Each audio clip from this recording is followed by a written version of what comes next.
Good morning guys! Hello! Good morning, good morning! Yan. Good morning, September. Ano ba yun? Yan, nalilipay tila ako ng manok. Kamain tayo. Kanin ko is this. Yan, this. Ang ulam ko ay simpleng ulam. Isda. Isda yan guys, isda. Isda. Hindi pala kita. Isda. Ayan, isda. Kumain tayo. Wala na kasi akong maibidyo. Ayan. Wala na akong maibidyo. Sino relate dyan? Wala na akong maibidyo kaya pinag natin. Ay! Diba? Huwag natin pakita yung ating kilikili. Isda guys, ulam ko isda.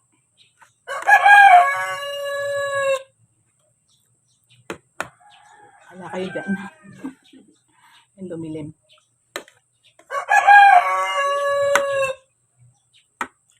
Isda, ulam ko na yan, may gulay. Siyempre, umuusok-usok pa yan. Gulay. Talbos ng kamote. Hindi naman tayo masalan sa ulam. Siyempre, tara to ni Kambal. Kambal isda, siyempre sa nanay gulay. Pero may gusto naman. O, di ba? Nagpapaligsahan yung manok. Sasagot yung kabila. Ay, hindi na sumagot. Oo. Tayo kasi ayun sasagot yung kabila. O, pati yung aso sumagot na rin. O, present daw sila. Kain tayo, guys. Samahan niyo ako mag-almusal. Kasi puro kami prito eh. Ngayon naman, nagluto ako ng isda. Lagyan ko ng sabaw. Gusto ko nga lang sa akin prito yung isda. Kaso lang, puro na nga lang prito. Kaya ginawan ko naman ng sabaw. Ngayon, mainit na yung kanin. Panyan niyo muna yung mga tilaok ng manok.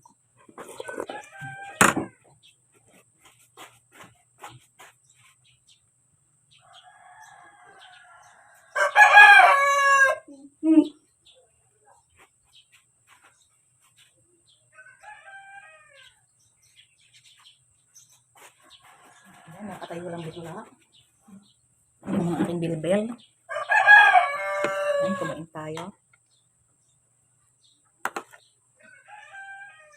Wala pala akong tinidor. Kanayin na lang natin. Tinidor. Ayan.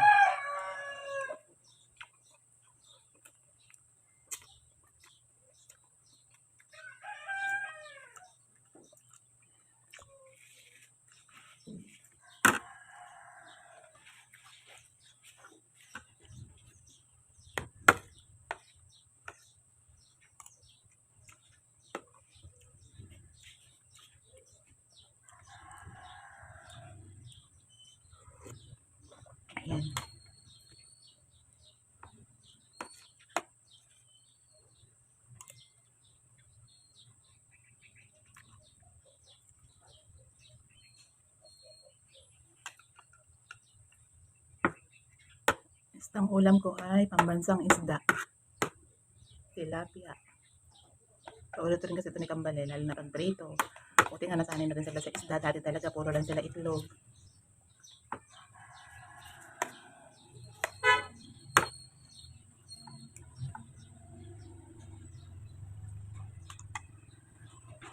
Buti malaman ngayon yung isda. Dati pag bumili ka ang pet ng isda eh. Parang alam mo yun yung parang hindi pa dapat i-harvest yung isda. Ano na. Payat na. Sino kaya makaka-relate sa akin? Yung halos wala na akong magawang ano. Wala na akong ma-vlog, wala na akong ma-content.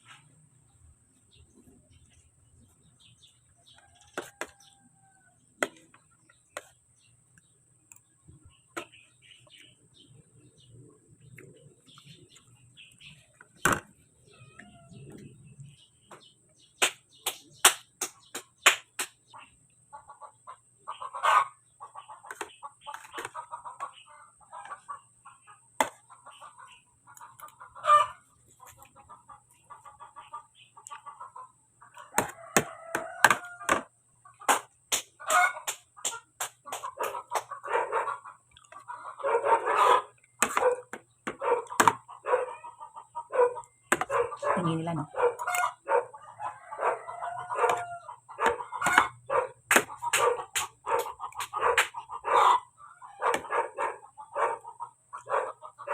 Mahingit din siguro yung manok.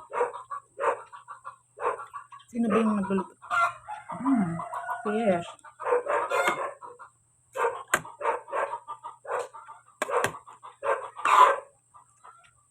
Sarap nga sana nakakamay eh. Kaso lang kasi may sabaw.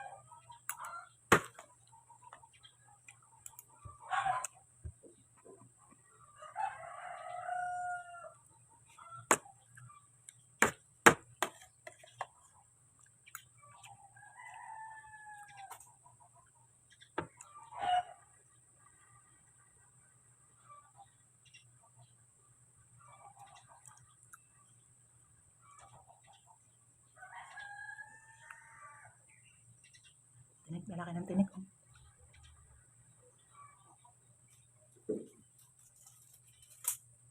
Ayun.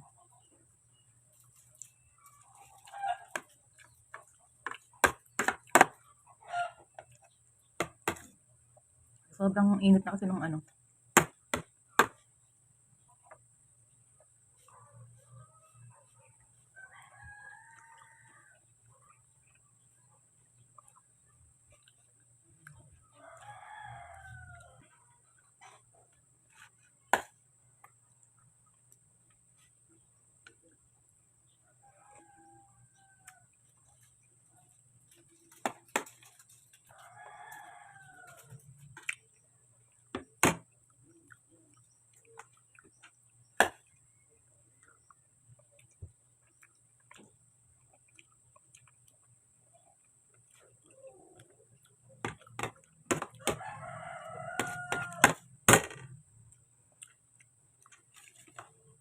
Ang niluluto ko to kanina, sabi ko.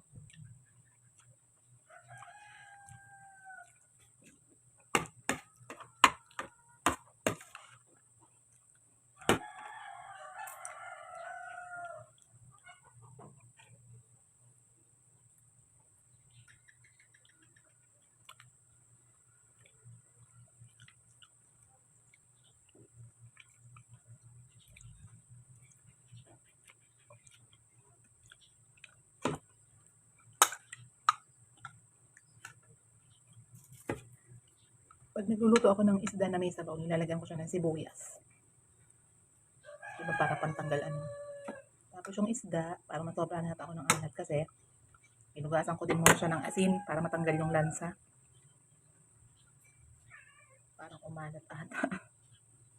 Kaya nung niluluto ko to kanina, sabi ng anak ko, Mami, luto na ba yan? Sabi ko, oo. Sabi niya, ba't ganyan ang kulay? Tapos sabi ko, bakit ano bang kulay? Nung pala wala siyang nor sinigang. Wala palang nor sinigang. Kaya sabi niya, ganyan kulay. O nga, kaya pala sabi ko nung tinikman ko, parang may kulang. Yung pala yung nor sinigang. Ay, nako. Anong oras kasi din yun? So, anong oras na ako natulog eh. Kaya, parang out of ano ako. Sabi niya, ba't ganyan yung kulay? Tapos, ilang beses ko din siyang tinikman, nilagyan ko na siya ng seasoning, nilagyan ko na siya ng ano. Ba't ganun?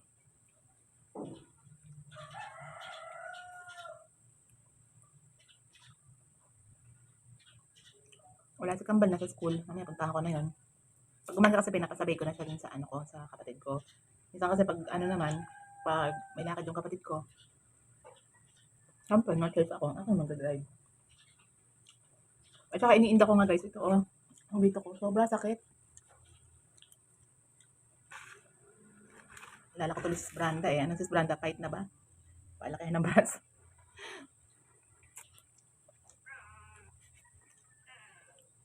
Hey! Ang mga alaga ko nakaantay na. Antay na sa kanilang pagkain. Sabi nga ni Kambal na babae, pagkain ng pusa, tinik. Sabi ko hindi lang tinik kinakain ng pusa. Pati laman kinakain. Yun turo sa amin ni Mami. Tinik kinakain ng pusa. Ano ganun ba? Salamat sa pagsama niya sa akin sa pagkain. Naway maraming blessing tayo dito. At tumaas ang aking ang ating monthly period. Monthly period. And tapos na ako guys. Maraming salamat. Thank you almost sa lahat po ng sumusuporta sa akin dyan. Maraming pong salamat sa aking pang mga natitirang member. Thank you. Sa bagong nagpa-member, maraming salamat sa Kanyang Life Journey. At sa mga member ko dyan, Sis Branda, Ate Mylene, Ate Leonora, Sis Jay, yan yung mga naka-member pa sa akin. Maraming pong salamat. Thank you. At sa mga bagong kakilala, bagong kaibigan, thank you po sa suporta nyo. At kung hindi man po ako agad nakakabalik sa aking mga kaibigan, o hindi ko man po kayo agad napupuntahan, ipagpatawad niyo po ang inyong lingkod. Busy lang po ang dakilang ina, ang dakilang nanay sa buhay. Siyempre, minsan hindi naman existent. Pero pag may free time naman po ako at nabibisita ko yung cellphone ko at I will be back. I will be back right back.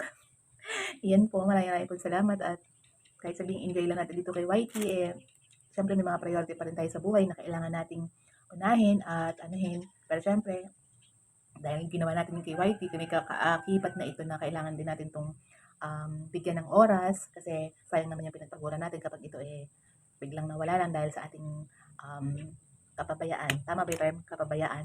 Siyempre, nakapabayaan natin dahil wala tayong activity. So, kailangan nating bigyan ng oras din. Minsan kahit ano na tayo. Ayan. Kaya, yun po. Sana, mas marami pa tayong ma-achieve dito sa pagbablog natin o sa pagko-content at sa mga simple creator na katulad ko, maraming pong salamat din na nandyan kayo at sinusuportahan ako at sa mga matataas na po ang kanilang bahay. Maraming pa rin pong salamat sa pagpansin sa akin kahit ako po ay maliit lang ang bahay. Thank you po.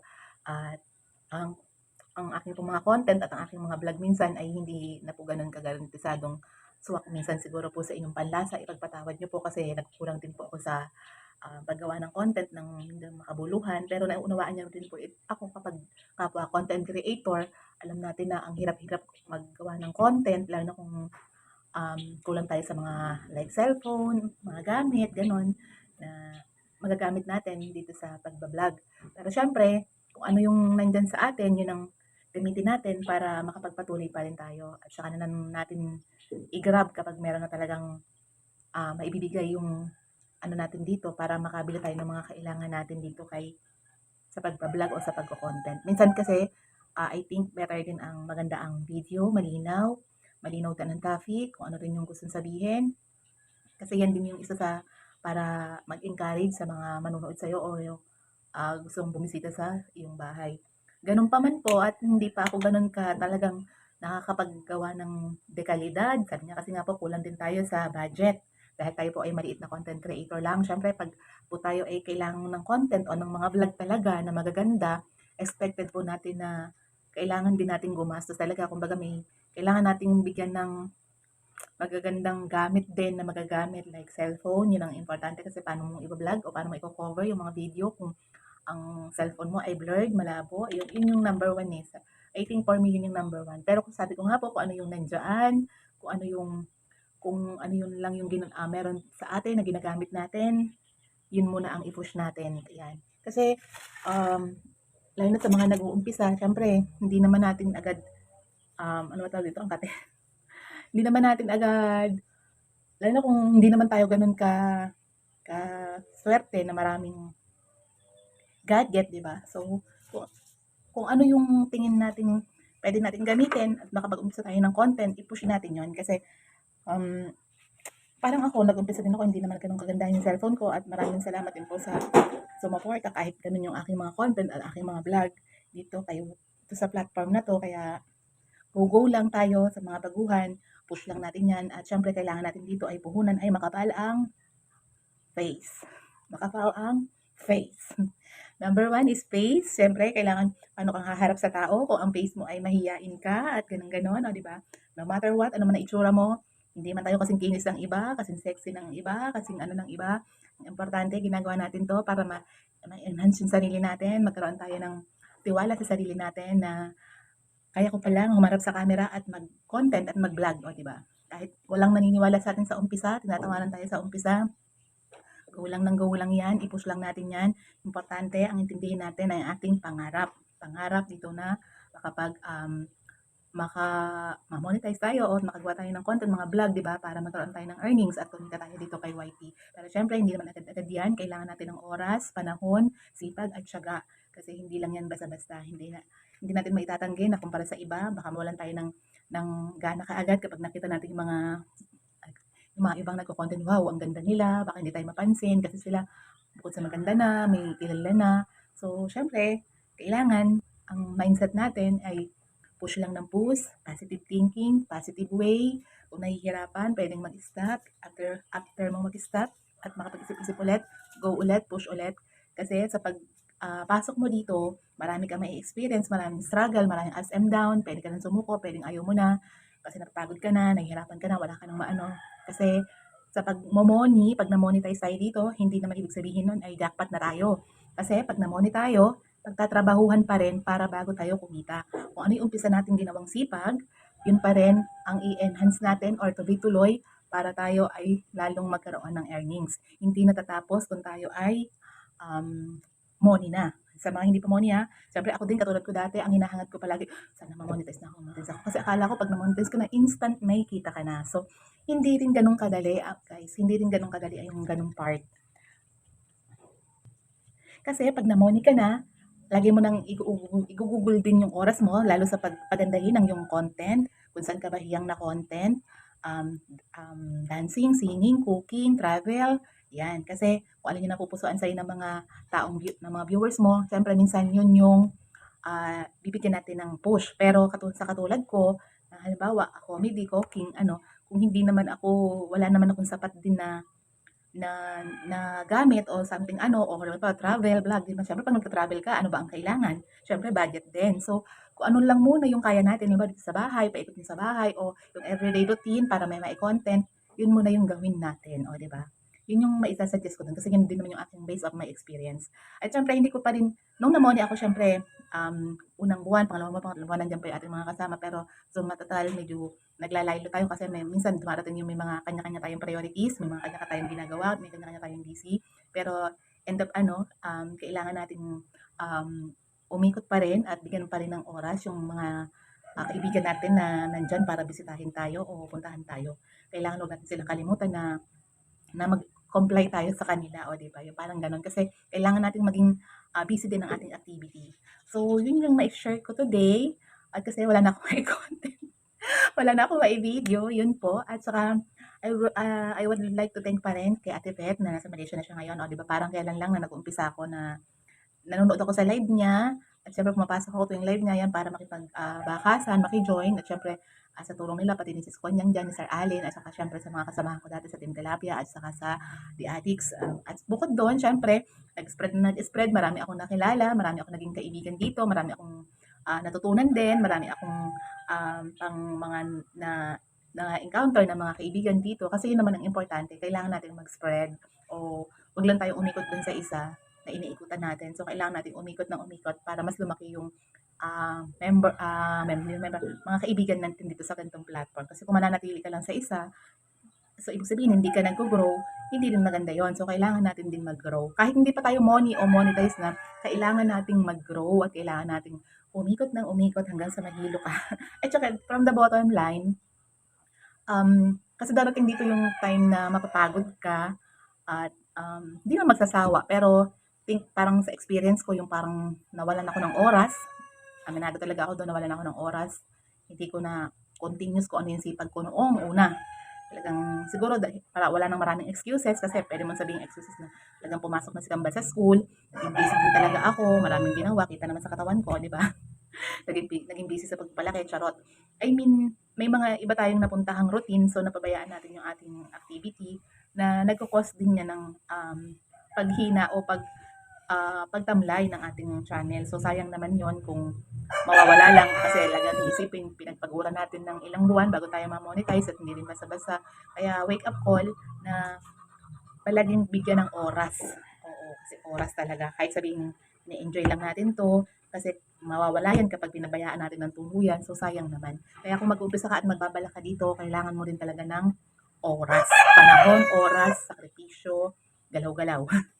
Yan lang po. At maraming pong salamat. Salamat po sa lahat ng nandyan pa para sa akin at sa mga gusto pa pong makipagkaibigan, maraming pong salamat at sa mga nanatili po nandiyan na kaibigan ko pa rin, ibang platform o ano nandito, salamat po, salamat ka Ate Marley, ka Ate Happy Hobia kasi siya din talaga yung nagdala sa akin dito sa mundo ng YT hanggang sa nakilala ko ang lahat ng mga nandito. Siya yung nag-udyok sa akin na subukan ko dito. Kaya salamat sa iyo Ate Marley, nasa Singapore siya. Maraming salamat sa iyo, te. Thank you sa pag-convince mo sa akin at sa share mo sa akin ng mga taong nagbahagi ng tagumpay ko dito. Ayan. Kahit sabihing hindi naman gano'n kalaki ang kita, siyempre tagumpay pa rin kasi unang-una na-monetize ako, 'di ba? O 'di ba? Nagkaroon tayo ng earnings, 'di ba? Kahit hindi gano'n malaki, at least meron tayong kinikita. 'Yun lang naman yung importante, wag na tayong oo nga pala, wag na tayong maghangad ng sobrang laki, maging sapat na yung nakakatulong sa atin sa araw, buwan-buwan na ating kailangan, 'yan. So kailangan lang natin sipagan talaga, makipagkaibigan at maging talentadong Pinoy para tayo ay magkaroon ng extra kita dito kay YT. Salamat po sa inyong lahat. Yun lang. God bless everyone. And sa susunod ko po uling vlog. Chika! Signing off.